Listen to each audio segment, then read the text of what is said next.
یه عده زمین و سرزمین ها و یه عده هم مردم رو فتح کردن. اما فقط یه نفر تونست به فتح خودش نزدیک بشه. ناپلئون قدرت اصلیش توی ارتشهاش نبود، بلکه توی ذهنش بود. اون چیزی که قراره بشنوی فقط تاریخ نیست، بلکه یه نقشه راه برای ذهنیتی ساخته شده از بلند پروازی و وضوح فکر و جنگ که شاید نگاهت به دنیا رو عوض کنه. برای ناپلئون همه چیز با تلاش و انگیزه شروع می شد. نه راحتی، نه تعادل، فقط بلند پروازی. اما همه بلند پروازی ها مثل هم نیستن.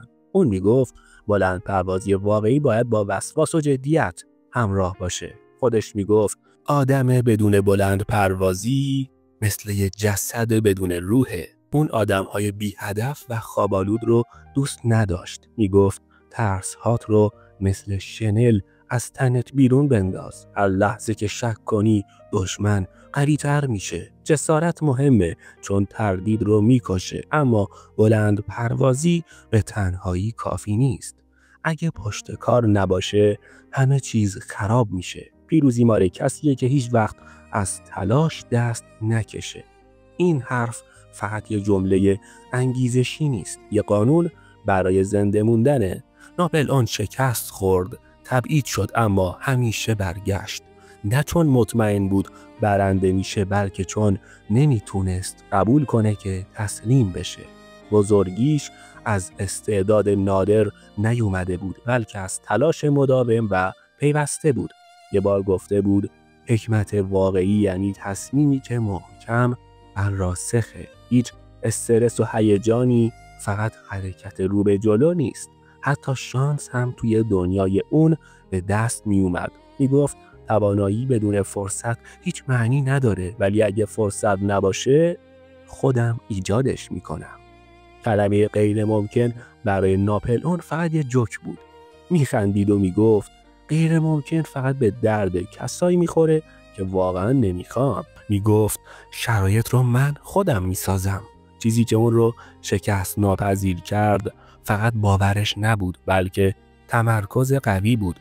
ناپلئون فقط به خاطر اینکه مردم ازش میترسیدن فرمان روایی نمی کرد. اون دنبال این بود که باور مردم رو به چیزی بزرگتر از خودشون هدایت کنه. میخواست مردمی که زیر دستش هستن امید داشته باشن. خودش میگفت رهبر کسیه که امید میفروشه، نه شعار و دروغ. امید برای ناپلئون مثل تیزترین سلاحش بود. میگفت اگه امید رو به مردم بدی حاضرن از آتیش بگذرن، اما اگه امید رو ازشون بگیری حتی قوی‌ترین ها هم میافتن. اما فقط امید کافی نبود. رهبری یعنی این که توی شرایط سخت آرامش داشته باشی و واضح ببینی. میگفت جنگ یعنی هرج و مرج و کسی برنده است که وقتی همه چیز به هم میریخت خودش آروم بود و ناامید نمیشد. برای همین سربازاش دنبالش میکردن. ناپلئون به شانس به چشم یه استراتژی نگاه نمیکرد. میگفت اگه همیشه آماده باشی یعنی قبل از هر کاری خوب فکر کردی و آمادگیش رو داری. اون آدم‌ها رو مثل یه فرمانده زمین نبرد بررسی میکرد. میگفت اگه بخوای یه آدم رو درست بشناسی باید بفهمی توی 20 سالگی چه شرایطی داشته. باور داشت که شخصیت آدم‌ها خیلی زود شکل میگیره و رهبرایی که این رو نادیده بگیرن نمیتونن بفهمن پیروانشون واقعاً چی میخوان. ولی حتی وفادارترین ارتش هم بدون اتحاد از هم میپاشه. اما با این حال همیشه گوش میداد، چون میدونست دانش توی سکوت رشد میکنه. میگفت بذار بقیه حرف بزنن و خودشون رو بزرگ کنن، من توی سکوت یاد میگیرم. ناپلئون خیلی وقتها تصمیماتی میگرفت که بقیه دیوانه‌وار میدونستن. از کوههایی رد میشد که حتی بقیه فکرش هم نمیکردن. به ارتش‌هایی حمله میکرد که 2 برابر بزرگتر بودن، ولی این کارا رو برای شهرت انجام نمیداد، چون باور داشت باید حرکت ایجاد کرد. به مارشال‌هاش میگفت سریع حرکت کنید، محکم ضربه بزنید. شانس با جسورانه هاست. اما جسارت براش بی‌مبالاتی نبود. از هدر دادن جان و زمان متنفر بود. میگفت هیچ چیز سخت‌تر و ارزشمندتر از توانایی تصمیم گیری نیست. رهبریش کامل نبود و اشتباهات بزرگی هم داشت، اما هیچ وقت تو تصمیم گیری مردد نبود. وقتی دیگران تحسینش میکردن بی‌اعتنا بود و میگفت آدمای عملگرا نباید وقتشون رو صرف حرف زدن درباره کارهایی که قرار انجام بدن بکنن، باید عمل کنن. از نظر اون رهبر واقعی فقط مسیر رو نشون نمیده، بلکه راه رو باز میکنه و خودش اولین کسیه که قدم توش میذاره. برای بقیه جنگ یه فاجعه بود، اما برای ناپلئون چیزی بیشتر از اون بود. یه بازتاب از روح انسان وقتی زیر فشار قرار میگیره. اون جنگ رو قهرمانانه نمیدید و رمانتیک نمیکرد، اما با وضوح بیرحمانه‌ای مطالعه‌اش میکرد. میگفت جنگ کار وحشیانه هاست، ولی جنگ صحنه‌ای بود که همه چیز از غرور و ترس گرفته تا وفاداری کاملا آشکار میشد. ناپلئون میگفت جنگ رو باید با مغز برد، نه فقط با قدرت. خطوط پیاده نظام براش فقط آدم نبودن، بلکه معادلات، زاویه ها، روحیه، هوا و مهمتر از همه زمان بندی بودن.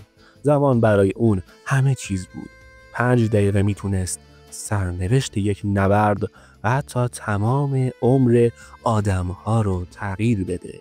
جنگ همیشه به زور نیست. تو جنگ روحیه مثل برتری عددیه، یعنی شجاعت میتونه تعداد بیشتر رو شکست بده. وقتی به چشم سربازها نگاه میکرد فقط سرباز نمیدید، بلکه خودش رو میدید. آدم‌هایی که تا آخرین حد خودشون پیش میرن و دنبال معنی توی آشوب هستن.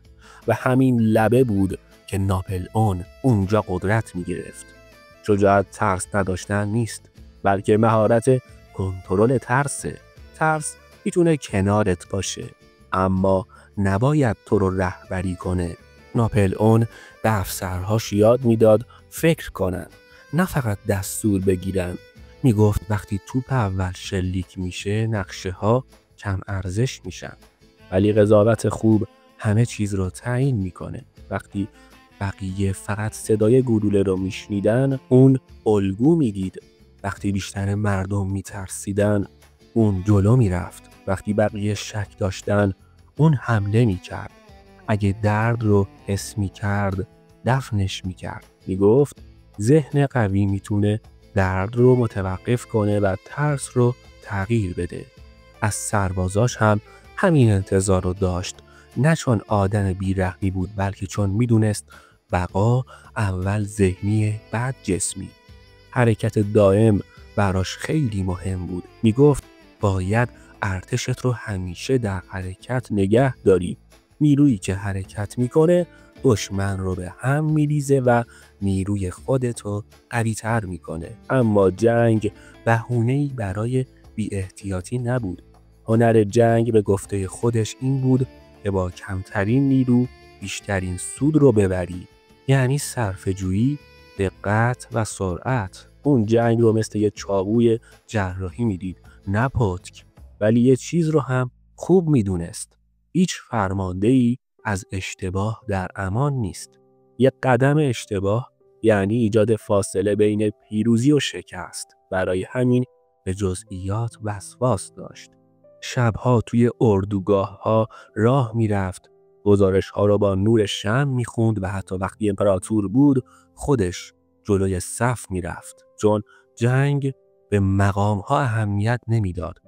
برای ناپلئون جنگ فقط فتح دیگران نبود، بلکه فتح خودش بود. ترس، خشم و شک خودش رو شکست میداد. جنگ مثل آینه‌ای بود که نشون میداد وقتی هیچ چیز دیگه باقی نمونده آدم واقعاً کیه. اون با سرعت بیشتر نبردها رو نمی برد، بلکه با درک عمیق و گاهی ترسناک از آدم‌ها برنده میشد. نه فقط دشمن‌ها، بلکه متحدها، ژنرال‌ها، منتقدها و مهمتر از همه خودش رو مطالعه میکرد. میگفت آدم‌ها بیشتر با ضعف‌هاشون هدایت میشن تا خوبی‌هاشون. این حرف رو با غرور نمیزد، بلکه با واقع بینی میگفت. اون میدونست مردم همیشه منطقی نیستن. احساساتی، بی‌ثبات و شکننده هن. این باعث میشد قابل پیش بینی باشن. پس هیچ وقتش رو صرف آرزو و امید بیجان نمی کرد و همیشه دنبال نقشه و حرکت بود. پس اگه میخواین اسمتون مثل ناپلئون جهانی باشه، فقط یک حرکت رو از اون یاد بگیرین و ادامه بدین. مابقی راه خودش رو بهتون نشون میده. اگر از این ویدیو خوشت اومد، حتما کانال رو سابسکرایب کن و زنگوله رو بزن تا ویدیوهای جدید رو از دست ندید.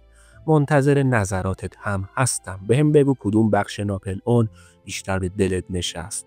در آخر یادت باشه هر شکست یه درس بزرگه و هر بار که بلند میشی یه قدم به موفقیت نزدیکتر میشی. با هم میتونیم یاد بگیریم، رشد کنیم و قوی‌تر باشیم. ممنون که تا اینجا همراه هم بودی. تا ویدیوی بعدی مراقب خودت باش.